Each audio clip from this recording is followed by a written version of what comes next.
internal organ called mind, which joins itself to the objects of all the organs, that mind exists. If the mind is not joined to an organ cannot see, cannot experience. So the experiencer is not in the sensory system, something else. We have to accept that fact. This is what is being discussed, as I said, the last 100 years. And now many scientists are coming to accept exactly what Shankara is telling here. You cannot explain all behavior without accepting a mind behind the sensory system. And Wilder Penfield came to this conclusion by experimenting with the brain of an operating patient who was conscious all the time, and communicating with that patient, he came to this conclusion. You can't explain that patient's behavior if you accept only there is a brain. There must be a mind behind the brain. That is how he concluded at that time. This is 20th century, and this is 3,000, 4,000 years ago. What a long distance, and yet we have not gone one step more in this particular direction in our science.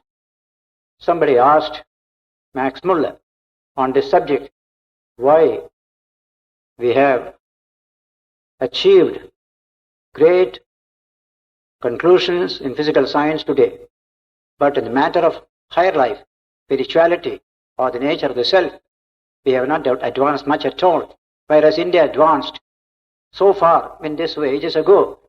He quietly put this question, he gave the answer in his lecture, saying, however much telescopes for observing the stars may have been developed in the modern times, the observatories of the soul have been undeveloped all these centuries. We didn't take any care of them till now. Now only we are beginning to understand the truth. That observatory was highly developed in the Upanishads in ancient times here. So, joins to itself to all the objects of all the organs, it exists, that mind exists, in the absence of which the eye and other organs fail to perceive their respective objects such as form and sound, although they have the capacity to do so. Clear, my eye is very healthy, it is not at all wrong, but it cannot see. Something is missing, that connection with the mind. And in the presence of which alone they can perceive or experience objects. Hence, it is through the mind that everybody sees and hears, for vision and the like are impossible when the mind is engaged elsewhere. So, this is the most important thing, proving the existence of a reality called mind to explain human experience. He said, mind then exists. Nature too has been, its nature is like this. I am able to understand a thing when various waves from the external object, light waves come and strike my retina, then it is referred to the brain, and finally there is a gap. And today they call it between perception and conception, there is a gap, a bridge which has not been bridged at all. How can mere waves, mere impressions be translated into actual things like a tree, the color, everything is detailed? There the mind has to be considered as the important factor. So all that is said here by Shankara in his commentary. So early a period was this done. And then he says here, when I said name, form and action, the world is nothing but name, form and action. That is what we call today the whole world of relativity. What is this universe? Caught up in the nexus of relativity. Nothing absolute here. Everything is related to everything else, interconnected. That is nothing absolute. Neither time is absolute, nor space is absolute. When Einstein joined time and space together to create a space-time, relativity was born. A tremendous concept in modern physics. So this concept of relativity is what we are discussing in this chapter. The whole world of objects interconnected with each other. They are all objects. They are all part of world of relativity. And that raises the question, who is the experiencer of relativity? Who sees relativity? Who knows it? The knower behind the known. The observer behind the observed. That question is being taken up from the next chapter onwards Before that, here is Shankara telling a beautiful idea. This world of objects, the body, the sensory system, these are all truth. Upanishad uses the word, they are truth, but hidden by something else. That language is so beautiful here. I am just reading that sentence itself. Yeah. Tadetat trayam. These three. In the body you have prana, sense organs, and manas. Tadetat trayam. Ekam. It is one. Though it is three, in the body it is all one. We are all one here. There is one entity here, but there are three items there. And he gives the example, like you prop up three sticks touching each other at the top, and the sticks stand, all the three touching each other. Two will not do, three are needed. Then a tripod. It remains there. So these three are the tripod, and the body remains connected by all of them. The rest are only mere ornamental. Just like you have a framework for a building, then you build up the wall, the window, door, you go on adding. But main thing is the framework. Everything else is easy thereafter. Here also, this is the framework. And within the framework, you have got all the details of the body. Here is the entity called I. Tadetat. Tade atmo ekaha. Etat trayam. Though it is three, it is one. It is one. We refer to the I from that point of view. Having said this, he says, Tadetat amritam. This is immortal. This prana. The other two are all mortal, and all are truth. Tadetat amritam. Satyena channa. Hidden by satya. Hidden by truth. You cannot see, for example, sensory system. And then there is speech and other things are here, and all these things within the body, we do not know what they are. They are hidden.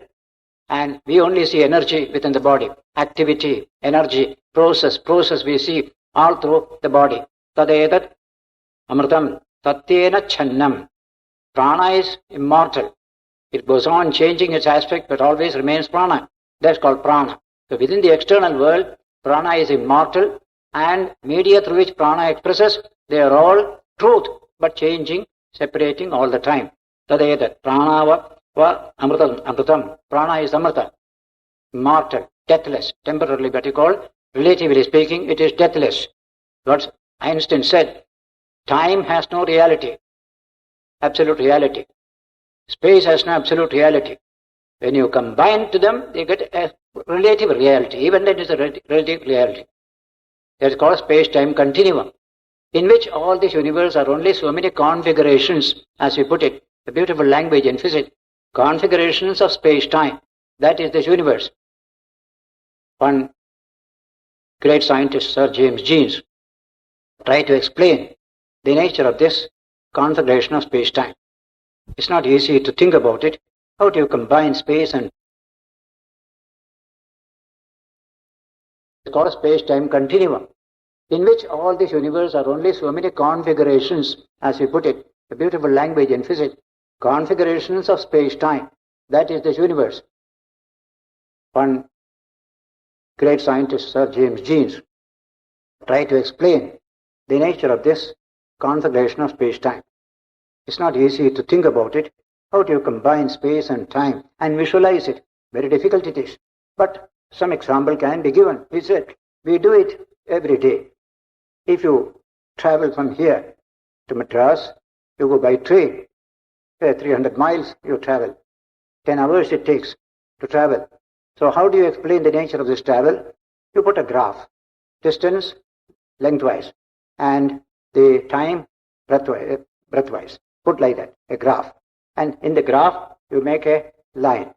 1 hour, this distance. 2 hours, this distance. 10 hours, this distance. And accordingly, put a graph. That is the travel that you have. The configuration of space and time combined together. In this way, the whole universe ceases to be little separate items. Everything is integrated with each other, because time is integrated with space. So you cannot speak of things hereafter. You can speak of events. That's the word used today. Events are there, not things are not there. That is how relativity was expounded in the modern period. He is using similar language here, much clearer in today's language, but indicating, suggesting, hinting through these beautiful utterances here. So he says, Amritam, nama rupe satyam. Name and form are true. What you see, the world is true. But there is something like truth of truth. That will come in later chapters. This is truth.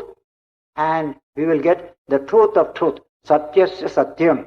The truth of this truth is something else. If this is relativity, what is the absolute? Something behind it. We are in search of it. That is higher knowledge. Paravidya, as we call it. This is aparavidya, ordinary knowledge. It is knowledge, but it is aparavidya, ordinary knowledge. The word, therefore, truth is used from that point of view. This is truth. This is truth. You don't say it is all false. You do experience the world. It is true. So he says, Nama rupe satyam. Tabhyam ayam prana channaha. By those name and form, this prana is hidden. Channa means hidden. You can't see prana. You see only name and form. That's all. Prana is hidden in every one of these things. This is the totality of this physical universe. A texture of energy functioning in this form and that form. Varieties of expressions of energy. Energy is one. Prana energy is one.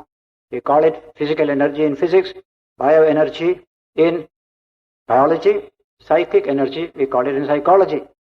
This is all different names only. Energy in the stomach to digest food, energy in the sun, both are the same. Say the Upanishads, the same fire is there as well as here. The acids that digest our food, they are fire. That fire and the sun is just the same. That unity of what you call energy was discovered ages ago in India.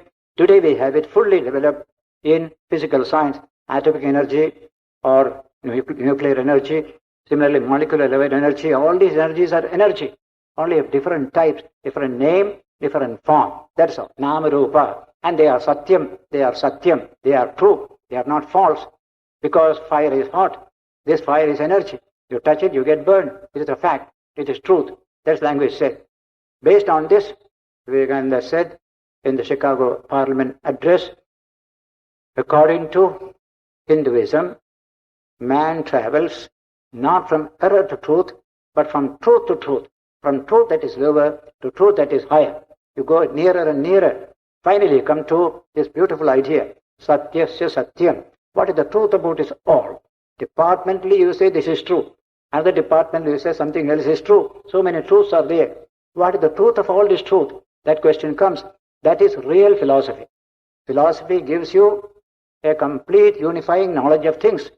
That unification comes in the Upanishad when you enter the second book, in the Atman, the infinite self, ever pure, ever free, absolute.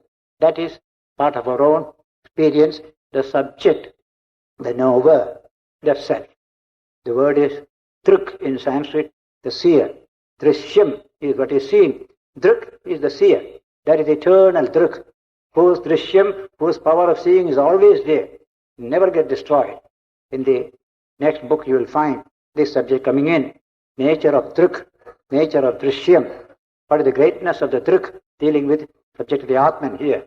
So he says, therefore, name and form.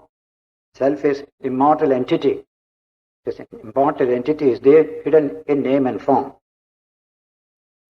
So this vital force, the prana, which is active and supports name and form, is covered or hidden by name and form, which are external. Remember the word, which are external, made up of the body, subject to origin and destruction, and mortal. That's the nature of all this. Everything mortal. Whatever is name and form is subject to mortality. A wave rises, it has a name and a form, and immediately disappears. Another wave rises, it is a name and a form, and disappears. Mortal. Water alone is real from that point of view. What is that water with respect to the wave regarding the universe as a whole? That is the main theme of the Paravidya, higher knowledge discussed in the Upanishads, and only in the Upanishads. Nowhere else in the world you will get that wonderful study. And that takes you to a profound study of the three states of the human life: Jagrat, Swapna, Sushupti, waking, dream, and deep sleep. That is introduced in the next book here.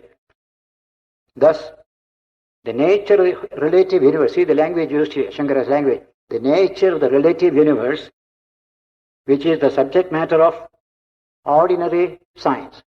For aparavidya, ordinary science, he uses the word ignorance here. Ignorance of things is ignorance. Knowledge of things is ignorance. Knowledge of the one immortal entity alone is knowledge, according to one definition. Or the other definition is, this is knowledge ordinary, that is knowledge extraordinary. This is aparavidya, that is paravidya. So he said, this relativity has been pointed out, subject matter of aparavidya, lower knowledge, relativistic knowledge. After this, the self, which is the subject matter of paravidya, higher knowledge, that is the Atman, subject matter of paravidya, has to be studied. Hence, second chapter is being commenced. From that onwards, you are in the realm of the subject, the knower, the seer, the observer, the self. The profoundest subject for any human being. All studies regarding the external world can give us knowledge. Along with it, more comfort in life, more pleasure, that's all. But real feeling of freedom, one's own true nature, that will come only when investigation goes into this second field, paravidya, nature of my true self. Who is the observer? Who is this I? What a wonderful datum of experience it is. So we enter into the second chapter, having read Shankara's commentary, closing the first chapter, first book, just indicating there is another department of study. Don't neglect it. It is a profound subject of study. Unless man knows something about himself, he will be a plaything in the forces of nature. He will be mechanized. The language used today by great thinkers like Bertrand Russell. Modern man is getting mechanized. He becomes like a machine with the language he has used.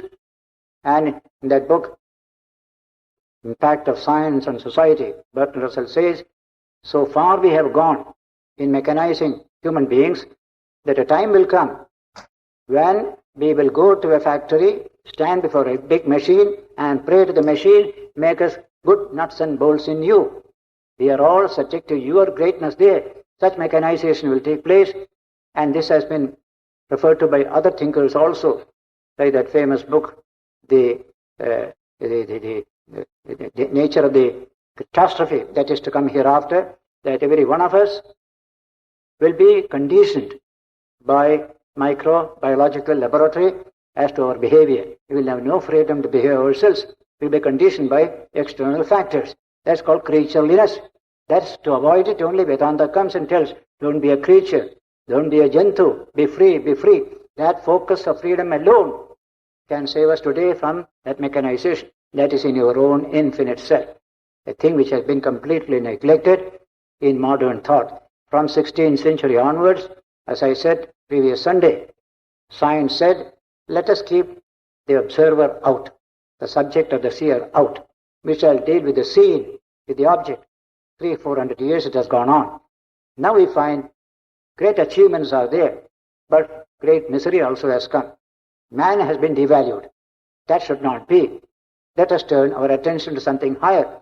It is in that context alone you can see the greatness, the majesty, and the relevance of the philosophy that is expounded in Vedanta through the Upanishads. So the second chapter begins with a story, a very interesting story, though in the narration of the dialogue between the two characters here, a lot of old terminologies will be coming in, which will not be interesting to us. But main thing is to say, we are dealing with various items in the external world and thinking that is the highest, that is the highest, that is the highest. And the Upanishad points out, no, that's not the highest. The real experience is not any one of these things. Something else. That is your true self. In order to show that, the story has been introduced here. Om, the text begins in the second book is beautiful. Om, the characters of people are beautifully depicted in the Upanishads with a word here, with just an adjective here and there, that's all. Tripta Balakir Hanochano Gargya Asa. There was a man called Gargya who was Tripta, he says, very arrogant and proud. He had some knowledge. he became proud of it. Tripta Balaki, they say. There was a man of the Garga family called Proud Balaki. The family is Garga, man's name is Balaki, he says. He was very proud. He was an orator, he says. RK Asa. Anuchana means an orator, a speaker. Wonderful speaker he is. He was there. He said to King Ajatashatru, was a king living at that time, not the Buddhist period Ajatashatru, much earlier than that, Ajatashatru. He told him, he was a king of Benares, Ajatashatru. Sahovacha Ajatashatrum Kashyam. Kashi Raja, by name Ajatashatru, he approached him and told him, says, Brahmate Brahmaniti, I will teach you about Brahman. He came with great arrogance, I will teach you about Brahman. Brahmate Brahmani iti. Drupta Balaki has already said, a little proud. He had learned something. He thought he knows everything. He came to the king saying, I will teach you, he said. There. Then Upanishad comments here. Sahovacha Ajatashatruhu. Ajatashatru replied. The word Ajatashatru is a beautiful word in Sanskrit. There is no such word in any language. It is called, he whose enemy is yet to be born. That's called Ajatashatru. You have an enemy, you will love him. That is second. The highest is, I don't know there is an enemy at all. I have not seen any enemy. Ajatashatru, a beautiful term in Sanskrit. So, he said, I am very happy you have come to teach me. I shall give you 1,000 cows as Gurudakshina, he said. Sahasram, etasyam vachi dadmaha. For teaching me this subject, I shall give you Sahasram, 1,000 cows. The word cow doesn't come there, but although it is the same. In those days, wealth was scattered. People had 10,000, 20,000 cows, big families. And whenever they donate 1,000 cows, sometimes gold-tipped horns also. That will come later on in the stories here. There is a donation for teaching me this great subject. Sahasramedasyam vachi datma. Janako janaka iti vai, jana dhavanti iti. Ajatashatru added, people always talk of Janaka, the great emperor Videha, as if he is the only giver. I am also a giver. He said he is going to tell. Videha was a few miles northeast of Benares. Videha, northern Bihar. That is Videha there, Mithila area. Patna, north. This is Benares, northeast. That is Videha. Famous king, father of our Sita also. That area is famous at that time. So this is Kashi, was the center of Aryan culture, Vedantic culture, Puranas, and also Upanishad, Mahabharata, Ramayana. And Buddha's time also, Kashi was very important area. In fact, Kashi princes are known as great archers. That will come a story later on. A Kashi archer story will come later on here. He said, I'll give you 1,000 cows. People indeed rush about saying, Janaka, Janaka. I too have some of his qualities of capacity to donate and seek the knowledge of Brahman. Every intellectual, every seeker of truth used to go to Janaka. Next chapter, Janaka's story will come. Yajnavalkya meeting Janaka and the conversation between the two coming later on. So here, Ajatashatru wanted to say, king of Benares, I can also be a seeker of knowledge. I can also donate cows as Janaka does all the time. So he said like this. So having said this, now comes the interesting conversation. He said, Sahovacha Gargyaha. Gargya said, going to teach about Brahman. Without knowing the true Brahman, he is giving conceptual Brahman. In English language we say conceptual Brahman, which is not Brahman. Brahman is not a concept. So he is giving a series of concepts of Brahman. That which cannot be conceived by concepts, he describes that reality through concepts. That is the mistake he is doing. This king is going to correct him now. So he says, Sahovacha Gargyaha. In Sanskrit, Ashtavakra Samhita, there is a beautiful verse. Achintyam chindyamano vai chintarupam bhajatyasau. When you think of the unthinkable, you betake yourself only to a form of thought. That's all. Where is the unthinkable? You have not captured it. Only a piece of thought, an idea in the mind, that's all you have. You have never seen the real seer, the real experiencer. Only a concept you have come to. And the ultimate reality is beyond word and concept. Shabda and Artha. Both are beyond, Atman is beyond these two. So he said, Purusha evaham. I have realized this. Sahovacha Gargya. Sa eva Aditya Purusha. I meditate upon Brahman as the person within the sun. Some divine personality is in the sun. I meditate upon that sun. He said, we have that meditation. Even in the Gayatri, we have the same meditation. Savita. Savitri mantra means Savita. But it's not a physical sun, some deeper reality within the sun. So he says, I meditate upon the sun as Brahman. Etamevaham. Ajatashatru said, please don't talk about that truth. He says, I meditate upon him as all surpassing. Brahman that surpasses everything. This is a concept, this is a more serious concept I am going to give you. In this way, you will find teacher and student having a dialogue on the subject of realizing Brahman only through concepts. You have a concept, I have got a higher concept. About 10 or 12 shlokas come one after the other. I meditate upon him like this. The head of all beings and resplendent. That's what I meditate upon. My conception is that. Goes on. Then he says, Gargya said, that being who is in the moon, I meditate upon it as Brahman. And immediately, please don't talk like that. Ajatasattu said, I meditate upon him as the great, white-robed, radiant Soma. He said, Brihan Pandaravasaha, Somo Raja Iti. That is what I meditate upon it. Another concept will come.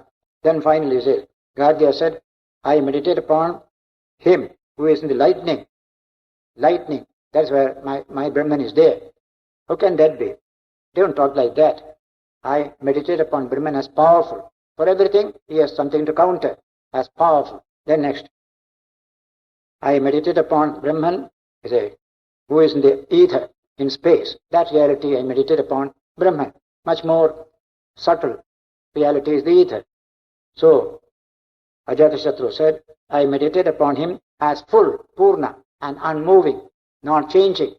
Closer we are coming to the real nature of Brahman, but all through concepts only so far. Then, Gargya said, I meditate upon him as air. Then immediately he said, that is nothing. I meditate upon him as irresistible, all powerful. Then again he said, Gargya, I meditate upon him as fire. He said, no, I meditate upon him as all forbearing. That is the true nature of the absolute Brahman. Like that series of such questions come. At the end, when the questions ended finally, I meditated upon him in the 4 quarters. Gargya said, no, I meditated upon him as second and non-separating reality as Brahman. All these questions came. Please don't talk like that. I meditate upon Brahman as death, Ajatasattu said, when Gargya said, I meditate upon Brahman as shadow. Then Gargya said, I meditate upon him as Brahman, the self. The self is Brahman. Ajatasattu said, don't talk like that. I meditate upon him as self-possessed. That is still higher. In this way, the dialogue continues. Various conceptions are put forth. Then finally, Gargya says, is this all? Ajatasattu asked. Gargya, is this all you know? He said, this is all, he said. Gargya said, I know only this much. But all I know, I have told you. By knowing this much, one cannot know Brahman. The prince said, Ajatasattu said, by knowing this much, one cannot know Brahman. In any book on philosophy, in Western philosophy, you will find so many conceptions of ultimate reality. Like this, one over the other. Even in the Greek philosophy, you will find fire is supreme reality, or water is supreme reality. Like that you will find in the early Greek philosophy. In modern thinking also, this, that, so many questions come in philosophy. Conceptual thinking. So we are only postulating this, like the reality is like this, like this, like this. At that point only, Vedanta comes in. What is all this? These are all mere postulates. These are all mere objects of perception or conception, where the truth itself. This language is coming very soon. So he said, Gargya said, I am sorry, I know only this much. I want to be your student. Please teach me. Now the guru becomes a disciple. That created some trouble. What is the trouble? Yajnavalkya said, Ajatashatru said, it is contrary to usage that a Brahmana should approach a Kshatriya thinking he will teach me about Brahman. That was not the system in those days. Brahmana is the teacher. And Kshatriyas only go to the teacher and get the blessings from them. So it's against tradition what you are doing now. What happened centuries and centuries ago? A wonderful idea. So Ajatashatru was humble enough to say, well, it is not proper, but he added, however, I will instruct you. And you have said, I want to learn, I shall instruct you. Then what did he do? That is something unique. The beginning of depth knowledge of the human system. Remember that word, depth knowledge. Surface knowledge we have. Depth knowledge is lacking. In the West, depth psychology started with Freud, only about 100 years ago. And that depth also not very deep, just surface below, that's all. The unconscious, subconscious, that much. Freud would go. The beginning of depth psychology. Here, 4,000 years ago, the beginning of depth psychology comes here. Let us probe into this product of the universe called man. Find out what is the truth about him. The world outside we have studied. All subject to name and form, constantly changing, subject to death. Let us study the inside of the human being. If by studying a piece of matter, you can understand the universe, much more you can understand the truth of the universe by studying this highly evolved being called man. He must reveal some truth about the ultimate reality. That is the logic behind the great sages of the Upanishads who turned their searchlight of inquiry from the object to the subject, from body to the interior of the human system. So he says, you know nothing. The king did not tell him to insult him. What is the you know nothing? He did not say it. With great respect, he said, I will instruct you since you have come. So it is contrary to custom. Shankara defines his behavior. Therefore, we admit that in the sphere of ajnana or relativistic knowledge, there are all these phases of Brahman. You can say, yes, Brahman is the sun, Brahman is the moon, Brahman is table, Brahman is chair. Everything is correct. But you have not touched Brahman thereby. You have only touched a name and form of Brahman there. The real reality itself you have missed. He says, is that this knowledge of the unconditioned Brahman leads to that supreme liberation.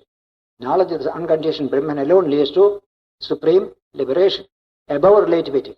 Whatever exists beyond relativity, that alone can give you fulfillment. In the relativistic world, you see only these things that come and go. Today they are, tomorrow they go away. Pradakshanam, anyatha subhavo. Every moment changing its facet, changing its nature. That is this world around us. That is the thing, that these phases of Brahman consist of name, form and action, and have been known to be in the sphere of relativistic knowledge or ignorance. Has been shown in the first chapter. We studied that there. Shankara says here. Then he says, therefore the statement says, by knowing this much, one cannot know Brahman. The king told this Gargya, by knowing this much, one cannot know Brahman. By knowing this much. That implies there is some other phase of Brahman which should be known. Brahman in manifestation, you have seen. What is Brahman itself?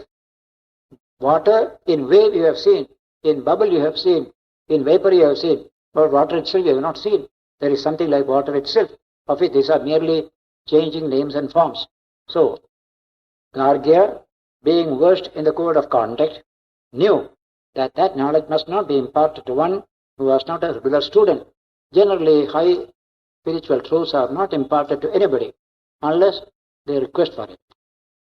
Gratis advice is not allowed in spiritual teaching.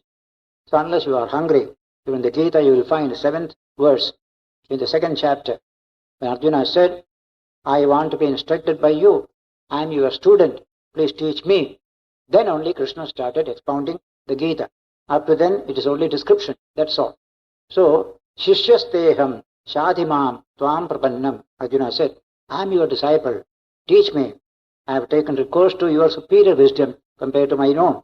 So the Shankara says here, Unless a student asks for being taught, don't teach. Simply keep quiet. All the great teachers do so. Go to any holy man. You ask him anything, he will tell about the weather, about this, about that, not the highest truth. Unless you say, I have come specially for that, I am not come for all this, then only he will start telling something about the highest truth. So he himself said, I approach you as would any other student approach his teacher. This Gargya said this to Ajatashatru. What did he do? Wonderful thing he did. That's very unique. I'm telling you, orientation given to the search for truth. In Vedanta is here, you can see here. With the eyes you see the world. With the ear you hear about it. Take data, all of them. Study them. You will never get the truth. You have to go beyond these ear, nose and five sense organs, etc. That is being studied now. In the physical universe, in our normal waking consciousness, two things are mixed up there. Experience and experiencer. These are mixed up there. Object and subject are mixed up in our day-to-day experience. Unless you separate one from the other, you cannot understand the experiencer. But how can you separate now? It is very difficult to separate. Yes, there is possibility. It is that possibility that was taken hold of by the sages of the Upanishads to dream and deep sleep. Study of dreams, as I told you just now, started 100 years ago in Freud. Interpretation of dreams is a big subject in his book. If you want to understand conscious phenomena, you must study unconscious phenomena. Without it, you cannot understand this. This is called depth psychology. So here, the next sloka says, what did Ajatashatru do with respect to this question from Gargya? It is contrary to usage, he said, that I should teach you. I am only a Kshatriya, you are a Brahmana. Doesn't matter. Since you have decided, I will tell you what all I know. Come on. Come with me, he said. Then comes. Taking Gargya by the hand, out of respect. After all, he is a Brahmana. He is a man of knowledge. He didn't want to insult him. Taking Gargya by the hand, the king arose. They came to a sleeping person. The palace, there was a sleeping person. He quietly went to that sleeping person. Ajatashatru addressed that person, sleeping person, by these words, by these names, which had been given as concepts in the previous discussion. O white-robed one, like that